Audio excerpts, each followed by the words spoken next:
네, 첫 번째 사건 비정한 남편의 사형 구형인데요. 네 분과 함께하겠습니다. 김복준 한국범죄학연구소 연구위원, 김남국 변호사, 양지민 변호사, 그리고 사건 상황실의 취재팀장 서상희 사회부 기자와 함께합니다. 어서 오세요. 네, 안녕하세요.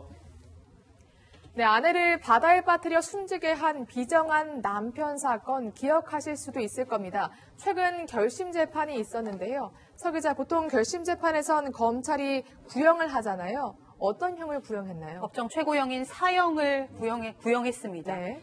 아내, 그러니까 결혼한 지 20일 만에 숨졌습니다. 재혼한 아내였는데요. 범인은 남편이었습니다. 아내를 차량에 태운 뒤 바다에 추락시키게 한 혐의인데요. 그제 열린 결심 공판에서 검찰은 계획적인 범죄라고 하면서 죄질이 매우 나쁘다며 이 남편에게 사형을 구형했습니다. 그렇군요. 검찰이 왜 법정 최고형인 사형을 저렇게 구형했는지, 왜 죄질이 매우 나쁘다고 봤는지 다시 사건을 되짚어 보도록 하겠습니다. 사실 사건 발생 당시 지난해 12월 31일에만 해도 경찰은 그냥 단순 사고인지 처음엔 알았잖아요.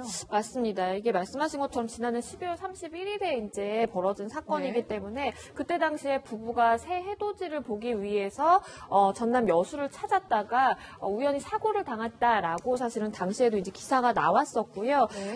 사고 당시에 이제 부인만 이렇게 참변을 당한 이유가 남편이 그 당시에 이제 숙소를 알아보기 위해서 자리를 잠깐 비웠던 그 찰나에 사고가 발생했기 때문에 남편은 목숨을 지킬 수 있었다라고 그렇군요. 이제 기사가 났었고요. 사고가 발생한 직후에 사실 남편은 그 상황을 확인하고 인근 슈퍼마켓으로 가서 신고를 했다라고도 알려지기도 했고요. 경찰에 이 남성이 뭐라고 진술을 했었냐면 차가 순간적으로 바다에 추락하는 바람에 내가 아내를 구하고 싶었는데 미처 구하지 못했다라고 진술도 했었습니다. 네.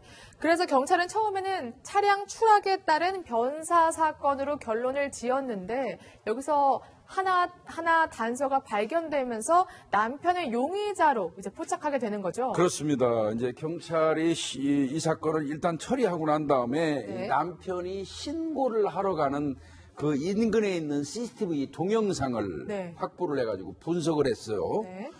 그랬더니 일반적으로 그렇지 않습니까? 뭐 저 같은 경우라도 저랑 같이 아내가 타고 있다가 내가 잠깐 나와 있는 사이에 후진해가지고 아내가 물에 빠졌다면 바로 뛰어들어갈 거예요. 그렇죠. 그게 일반적인 이 남편의 모습이거든요. 근데 이 사람은 전혀 그렇지 않았어요. 그 CCTV 영상을 봤더니 뛰어가지도 않았습니다. 신고하러 가는데 서서히 걸어가가지고 인근에 있는 가게에 가서 또 그것도 아내가 차에 같이 있다는 말 한 것도 아니고 차가 물에 빠졌다. 이렇게 얘기했고 그 가게 주인이 경찰에 신고하도록 했고요.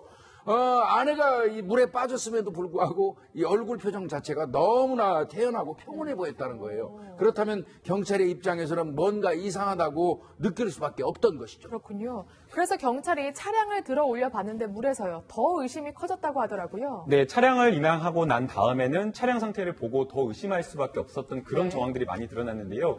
여기가 경사로였잖아요. 차량을 세운다라고 하면 경사로에서는 당연하게 기어를 브레이크를 걸어놓는 그런 상황이어야 되는데 기어가 중립으로 되어 있었던 곳이고요. 그리고 이 당시가 12월 31일이니까 굉장히 추운 겨울이기 때문에 사실은 해돋이를 보러 간다고 하더라도 차문은 꽁꽁 닫아놓고 히터를 틀어놓는 게 맞는데 뒷좌석 창문을 7cm가량이나 내려진 상태였다라고 하는 겁니다. 즉 그 말은 이것은 일부러 의도적으로 뒷좌석 창문을 열어가지고 물이 빨리 차오르게 한 것 아니냐라는 그런 의심을 할 수밖에 없었기 때문에 경찰은 저렇게 차량을 인양한 다음에 조금 더 혐의를 더 가지고 갔다고 합니다. 그렇군요. 경찰이 남편을 의심한 이유 또 있었는데요. 직접 들어보겠습니다. 이 사람이 직업이 레카차 운전 등 차량에 관련된 직업을 31년 가까이 했는데 자기가 중립을 모르고 사이드 브레이크를 모른다는 게 그런 차량의 전문가가 그런 실수를 할 이유가 전혀 없다고 저희들은 판단을 했죠. 지금도 본인은 그렇게 하고 있습니다. 우연한 사고지 자기가 밀지 않았다고 얘기를 하고 있습니다. 부인은 하고 있습니다. 그렇네요. 그냥 차량도 아니고요. 레커차 차량을 31년이나 운행했는데 기어 변속 문제로 실수로 차량을 물에 빠지게 했다?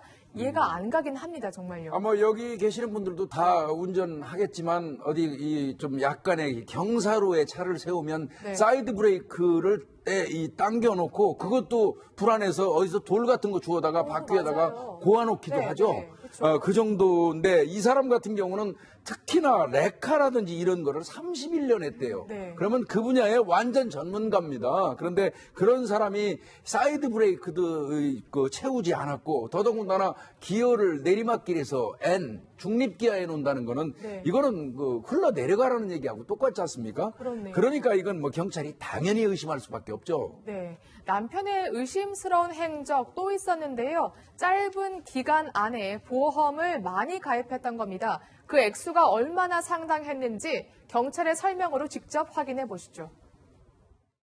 처음에 저희들은 단순 차량 추락에 관한 변사 사건으로 접수를 했는데요.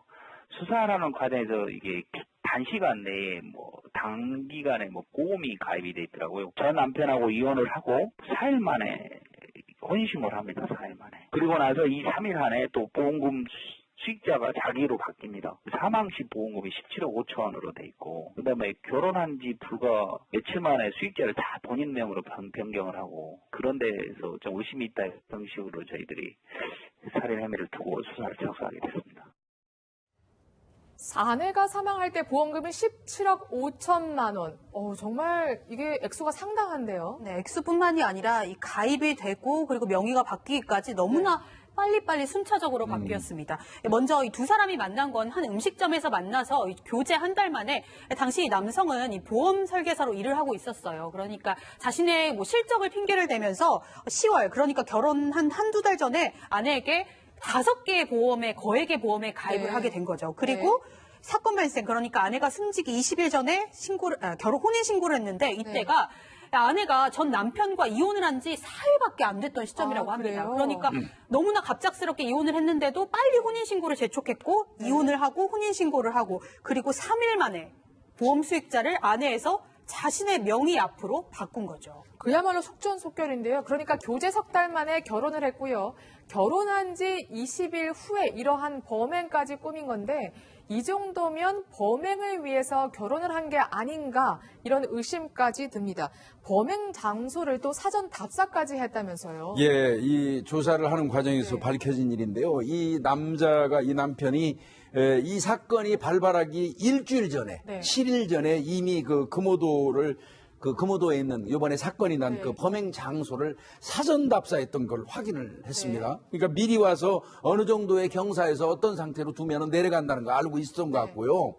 그 다음에 이제 이거 보험금 수령 과정에서도 이 아내를 속이려고 처음에는 본인 보험은 또 아내 명의로 이렇게 돌리기도 했어요. 그런데 그래놓고 아내가 모르는 사이에 또 이틀 만에 또 다시 동생 명의로 수급자로 싹 바꿔버리기도 하고. 그러니까 이거는 기본적으로 어떤 보험금을 노린 사례가 아닌가 이렇게 볼 수밖에 없는 겁니다. 네, 그야말로 정말 보험금을 노린 게 아닌가 이런 생각이 드는데 어떻습니까? 지금 남편은 좀 반성을 했다고 합니까? 남편은 현재까지도 본인의 혐의를 부인하고 있는 그런 상황입니다. 우발적으로 사고가 났다라고 하는 상황이고요. 보험 가입 많이 한 것은 맞지만 이것은 본인의 어떤 직업적인 특성 때문에 실적을 올리기 위해서 한 것이었다. 이 단순 추락 사고를 살인으로 몰아가는 것에 대해서 억울하다라고 주장하고 있는 입장입니다. 네. 남성은 지금 부인을 하고 있으니까 반성을 하지 않는 것 같고 또 이렇게 치밀하게 계획을 세웠고 그래서 검찰이 사형을 구형했는데 변호사님 어떠세요? 법원 지금 선고가 곧 이뤄질 것 같은데 사형 선고가 날 수 있을까요? 글쎄요, 법원에서 사형을 선고하려면 굉장히 다양한 요소들을 이제 고려를 하게 될 겁니다. 그런데 이번 사건 같은 경우에 만약에 남성이 이제 초범이고, 물론 이게 비난 동기 살인으로 이제 분류될 가능성은 높습니다. 돈을 목적으로 한 것이기 때문에, 게다가 계획적으로 했고, 반성도 하지 않았다라고 하면 가중 요소가 있기는 하지만, 사형에 버금가는 중형 선고가 저는 예상된다라고 봅니다. 그러니까 검찰이 구형한 대로 그대로 사형이 내려진다라고 보기에는 조금 무리가 있을 수 있는 요소도 있겠지만, 그에 버금가는 중형이 예상이 됩니다. 네, 알겠습니다.